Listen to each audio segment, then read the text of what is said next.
I think it's hilarious how this season was solar meta and we got like absolutely no solar weapons. But you know what? It's fine. We still have a couple bangers in there. I want to start with the this season's origin trait, Dragon's Vengeance. When allies die or you reach critical health, this weapon's magazine refills and it gains bonus range, recharge rate, and handling. In my opinion, it's a decent origin trait. I do tend to run a lot of things like solo and things like that. So, I mean, it definitely could have been better. Maybe throw in, some sort of perk for like solo players. But overall, not a bad origin trait. And while we're here, we might as well start with Epitence, I think is how you pronounce it. It's the season's trace rifle. This is actually one of my favorite trace rifles in the game. I tend to use this a lot for like Warlord's Rune final boss. Like if you run out of heavy, this trace rifle seems like it does a ton of damage. For things like that. I think I've also tried it on Golgoroth and different things. Basically, like any bosses that have, like a decent critical hit spot. It seems to do really well on. I've used it in Pantheon for like ad clear and things like that. It's a decent little trace rifle. I'm not a huge user of trace rifles, and like I said, this is one of the ones that I tend to use. Next, let's go to Wishkeeper. I actually absolutely love this bow. It is so much fun, especially using it in Onslaught. This bow is really good for ad control.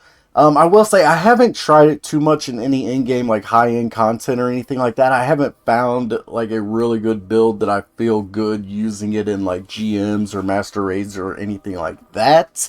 But if we're talking, just having fun in like Onslaught or just anything like that, like this bow is absolutely one of my favorite weapons from this season. Next we have Scatter Signal, and I don't know if it's just because this season's artifact mods or things like that, because we've had a lot of like strand surges and things like that and activities.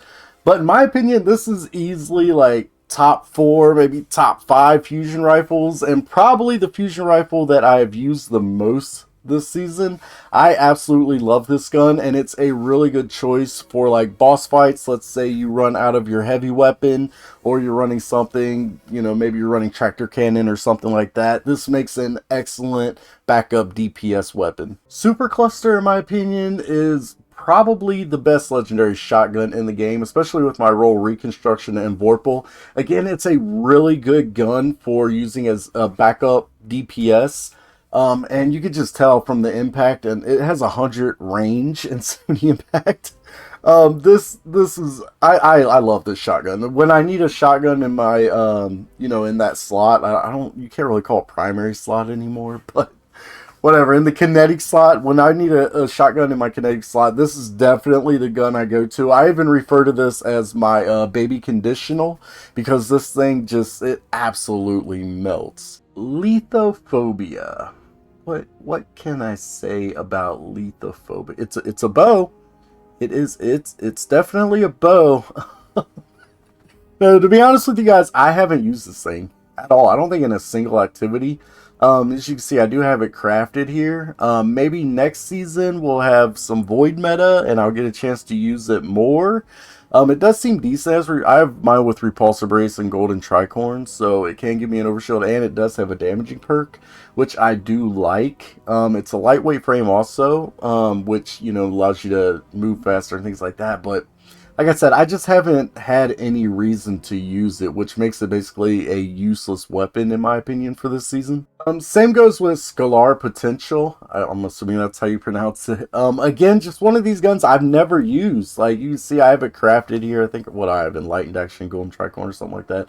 It seems like it might be good. I know that rapid fire, well, I think all pulse rifles got a buff recently, but I think rapid fire frames are supposed to be really, really good right now.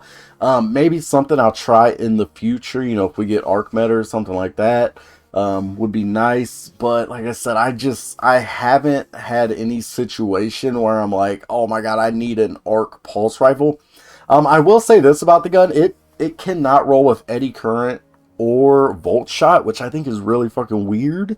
I mean, why would you not have them on your arc? Like, it just seems weird to me, like they should be on the seasonal weapons at least. I get like world drops and things like that. You're not going to put volt shot on every single arc weapon you ever make.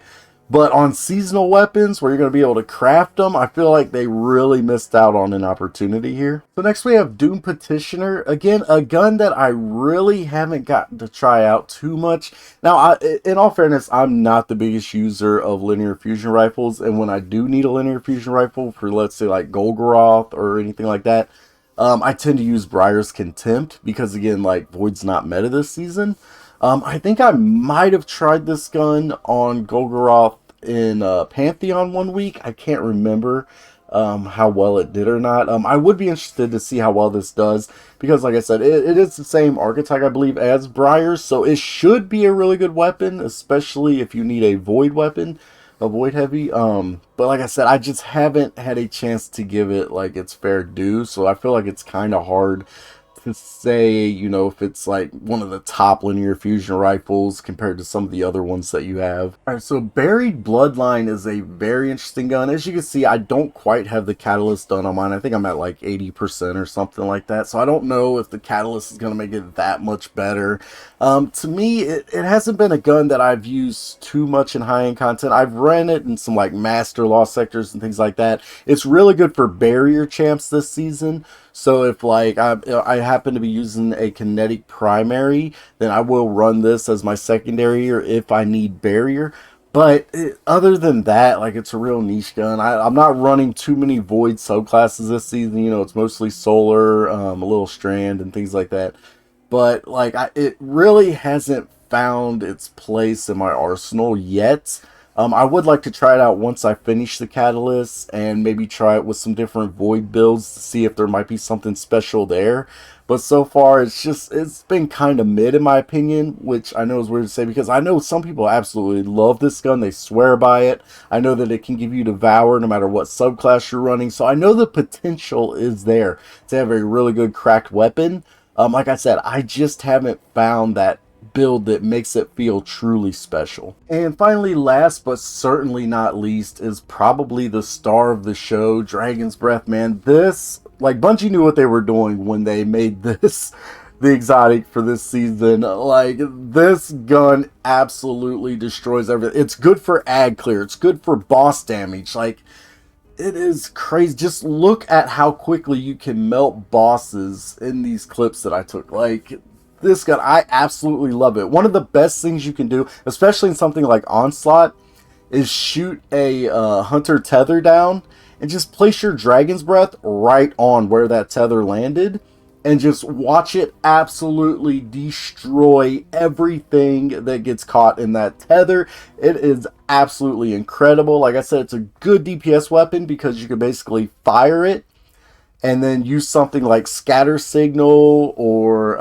the Super Cluster Shotgun, just anything like that, any like secondary that you have, and you're basically doing double damage. It's kind of like the heavy variant of like Wither Horde. You know, you can place it on a boss and then use something else while this is also doing damage. The thing I like to do is actually fire this onto the boss and then pop my super.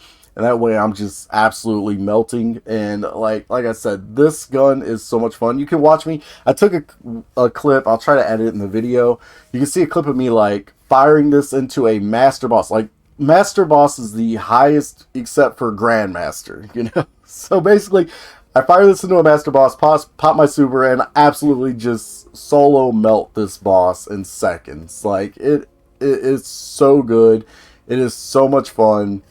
And like I said, this is definitely the star of the show for this season. I absolutely love this weapon. Overall, my overall thoughts is like, not a bad season for weapons. Like, I do find it weird that they went with solar meta and then gave us like absolutely no solar weapons except for Dragon's Breath. But a lot of the weapons have some really good potential that maybe we'll be able to see in the future. Like I said, a decent season, I can't really complain too much about the weapons. Again, I think there were things that they could have done better for some of the guns. But other than that, yeah, let me know what you guys think in the comments down below. And that is my review of this season's weapons. Thank you for watching. I'm the one and only Z. Bye-bye.